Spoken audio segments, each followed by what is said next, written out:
Amici bellini, voi non ci crederete, ma oggi è martedì, quindi buon martedì a tutti. È proprio vero, alle volte anche un orologio rotto indovina l'orario 2 volte al giorno. Comunque, al di là di questo, questo è un video speciale perché in realtà voglio dire, eccetera, eccetera. Cominciamolo. È letteralmente immarcabile. Se la vede Gattuso. Allora amici, è speciale perché siete speciali voi, perché io ho voglia di fare un video al giorno perché ci siete voi, perché c'è la community e gli amici bellini sono il valore aggiunto che YouTube Italia non sapeva di avere bisogno, ma è chiarissimo, è evidente che siamo un valore aggiunto, quindi il ringraziamento va da me a voi. Stiamo raggiungendo i 6.000 in una velocità incredibile, se non siete ancora iscritti fatelo adesso, questo è il momento perché oggi più tardi, alle 6:30, alle 18:30, abbiamo una live, una premiere, un video registrato che andrà via live, scorrerà live, con un'intervista con giornalisti colombiani dove abbiamo parlato di qualsiasi cosa. Io sarò in chat con voi per vedere questo video insieme, insomma sarà divertentissimo come al solito nel nostro stile, ci saranno tutti i moderatori, ci sarà il mio traduttore simultaneo ufficiale che è Fabio Versatile, insomma ci divertiremo e ci saranno anche loro, i giornalisti colombiani in chat e chissà che forse anche qualche giocatrice colombiana. Quindi vi consiglio veramente di lasciare un like a questo video che vi anticipa il video che verrà stasera e stasera poi facciamo un delirio assoluto, vi voglio tutti pronti.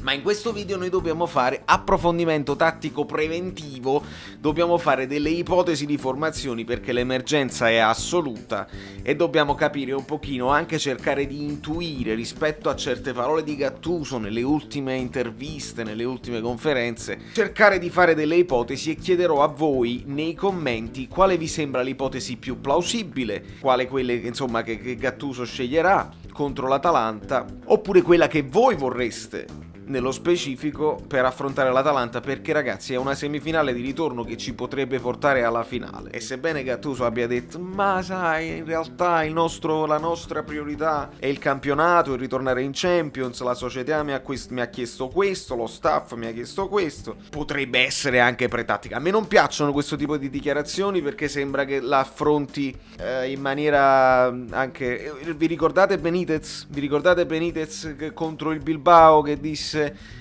se usciamo, se non ci qualifichiamo per la Champions non è la fine del mondo. Ecco, non abbiamo un buon ricordo di questo tipo di pretattica. Qualcuno anche all'epoca disse per alleggerire la pressione, il Napoli quando ha la pressione va così eccetera eccetera. Io preferisco quell'altra là, quella di Gasperini che dice è un nostro obiettivo prioritario ed entreranno in campo come i pazzi. Vogliamo passare alla lavagnetta così vi faccio vedere un pochino di ipotesi possibili con moduli e uomini, perché dobbiamo capire, secondo voi, vi chiedo, commento, è pretattica? Cioè in realtà la finale interessa e quindi giocheranno per vincere? Oppure si farà un po' di turnover preventivo perché poi c'è la Juve e quindi è importantissimo cominciare a rosicchiare qualche punto per la qualificazione in Champions? Chiedo a voi nei commenti. Andiamo senza indugio alla lavagnetta.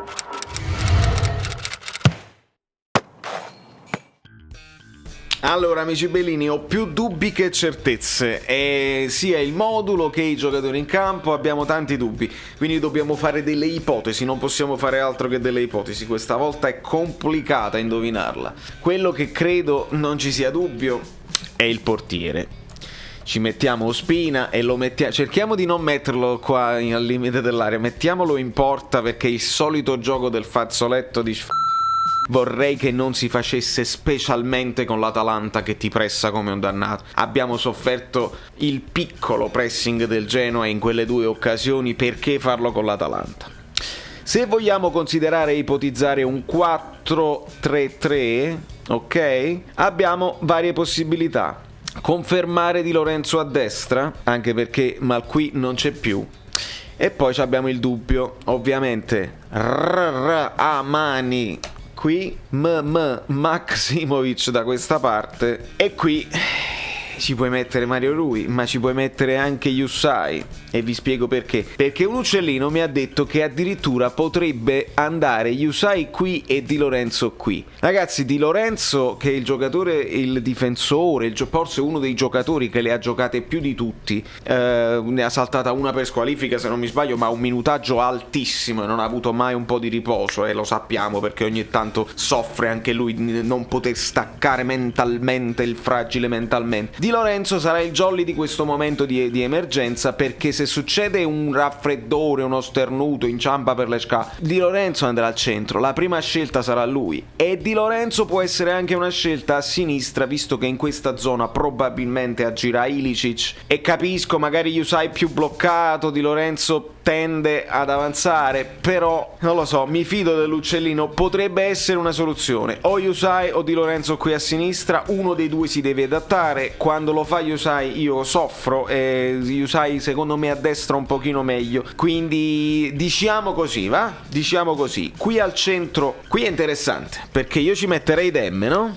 Però poi non ci puoi mettere Bakayoko se metti, perché Bakayoko la mezzala non la può fare. Ora Gattuso cosa ci dice in conferenza? Gattuso ci dice che Bakayoko, Demme e Bobotta ci dice sono tutti e tre centrali, sono tutti e tre vertici bassi, e allora mezze ale non lo possono giocare. Male proprio Gattuso, perché prima di tutto tu quando è arrivato Lobotka tu hai detto che poteva fare anche la mezzala alla Verratti, l'hai detto tu, ci sono dei titoli sui giornali. Secondo me la può fare. Tu l'hai schierato anche sotto punta in Europa League, Lobotka, quindi adesso mi stai dicendo che può fare solamente il vertice centrale. Non sono d'accordo, ma specialmente è Demme, che non è assolutamente esclusivamente un vertice centrale, anzi Demme qui con Bakayoko qui molto bene, perché Demme ha la dinamicità per fare l'Allan, ne abbiamo parlato con tanti amici. Demme sì, sta facendo praticamente le veci di Jorginho in questo vertice basso del 4-3, ma in realtà le caratteristiche di Demme di aggressione della palla e di riempire l'area sono un po' più simili a quelle di Allan, meno incontrista, pulito e aggressivo come era Allan, pulito, aggressivo Allan, anche un pochino più di geometria, perché Demme i lanci li fa, e gli ultimi sullo Lozano erano i suoi, però qui meglio, anche perché da centrale alle volte per la troppa generosità lo vai perdendo un pochino nel campo, e se andiamo ad analizzare anche i gol subiti col Genoa, lo sapete, Diego Demme aiutaci tu, per me il migliore sempre, però messo qui potrebbe essere anche più utile. Quindi Bakayoko, e quindi direi Zielinski, perché Zielinski è stato anche sostituito in anticipo nell'ultima partita, quindi Zielinski. Quindi questa potrebbe essere una soluzione che però Gattuso diciamo che ha escluso, potrebbe essere pretattica, non lo sappiamo. Questo ti permette anche, come sapete, l'ibrido con Zielinski che va più in alto, e i due sono questi qua, e va bene, ma c'è sempre il dubbio che qui ci possa andare un ritrovato Fabian, ovviamente non lo lasciamo al centro, lo mettiamo da questa parte e ricreiamo il centrocampo che bene o male ha vinto la Coppa Italia l'anno scorso, il centrocampo che piace a Gattuso e che piaceva anche a noi, con un Fabian che ci piaceva un po' di meno per la lentezza, ma comunque ha dei numeri, ha la capacità di mettere un pallone interessante a scavalcare la difesa dell'Atalanta, che ricordiamo sarà orfana di Romero, questa cosa è importantissima. Quindi Zielinski secondo me confermato, dubbio Fabian Bakayoko, non credo Elmas perché Elmas l'ha giocata tutta, quindi Demme confermato, Zielinski confermato, dubbio Fabian Bakayoko. Qui non credo ci siano dubbi su Insigne, qui c'ho il dubbio, e anche qui c'ho il dubbio, perché non so se Osimhen è già pronto, ma soprattutto se Gattuso ha intenzione di conservarselo, farlo entrare magari nel secondo tempo per averlo disponibile titolare contro la Juventus. Ragazzi, non ci dimentichiamo che questa partita è importante, ma poi abbiamo la Juventus e sappiamo quanto è importante la partita con la Juventus per questa piazza. Sappiamo che il Gattuso out, se il Napoli vince con la Juventus, cambia un pochino, secondo me lo sa anche lui. Quindi Petagna da questa parte, e in questa zona io ci vorrei mettere anche Lozano, però Politano l'ho visto in forma, quindi secondo me anche questa potrebbe essere una soluzione. Politano però l'ha fatta tutta, anche da mezzala. Lozano può recuperare, mettiamoci Lozano. Allora, questa è una prima ipotesi, ok? Prima ipotesi, Petagna, Insigne, Lozano. La velocità di Lozano ci serve per attaccare l'Atalanta, ragazzi. Questa è una prima ipotesi e fatemi sapere nei commenti se la ritenete ritenete plausibile. Ipotesi con la difesa a 3? Benissimo. Maximovic diventa centrale, Rachmani qui, ci può andare Yusai qui, ci può andare Di Lorenzo qua, e qua ti devi inventare un fatto. Qua ti devi inventare un fatto, perché o metti Insigne a tutta fascia, non lo so, o ci metti Yusai a tutta fascia, ma poi non hai un altro centrale. Chi ti inventi? Ti inventi Di Lorenzo là, qualcuno va snaturato. Quindi una possibilità può essere questa: o Insigne a tutta fascia a sinistra, oppure con Yusai qui la difesa diventa questa, Di Lorenzo o a destra o a sinistra come centrale, e qui ci va Politano. Non metterei Lozano, ma Politano reinventato mezzala, con più propensione a difendere, meglio di Lozano, che può fare tutta la fascia. È un Napoli molto offensivo, ovviamente, con questa situazione qua, però potrebbe essere importante. Con Insigne ci può andare Petagna, con Insigne ci può andare Osimhen, con Insigne ci potrebbe andare anche Lozano lì, e quindi cerchi di fare di necessità virtù con questo 3-5-2 più che 3-4-3, secondo me, perché è vero, dobbiamo attaccare l'Atalanta, dobbiamo fare un gol, ma dobbiamo anche non prenderlo. Se noi non lo prendiamo, magari andiamo ai supplementari. Sono discorsi così complicati che me lo dovete dire voi nei commenti, perché queste sono ipotesi assolutamente. La formazione più spregiudicata, senza pensare alla Juventus: Osimhen, Insigne, Lozano, mamma mia, Zielinski, Demme, Fabian, Yusai lo metti di qua, perché fai conto che non ce l'hai e non attacchi mai là.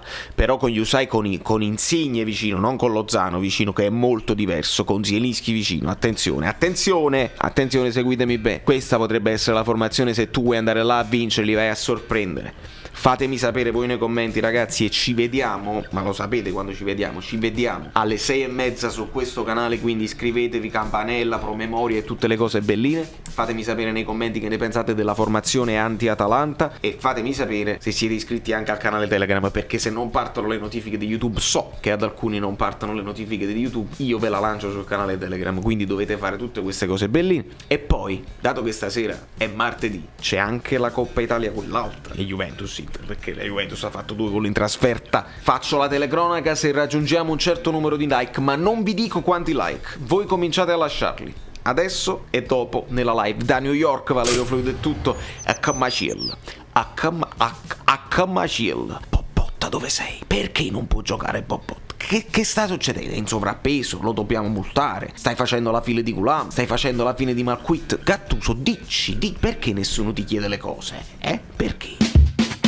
Amici bellini, siamo arrivati a 5.000, bravi, ma adesso abbiamo un altro obiettivo, sono i 7.500. Dopodiché la giveaway avrà il sapore di magliette un po' diverse. Iscrivetevi al canale, c'è stato tasto, da Saverio Solo, non mi ricordo come mi chiamo.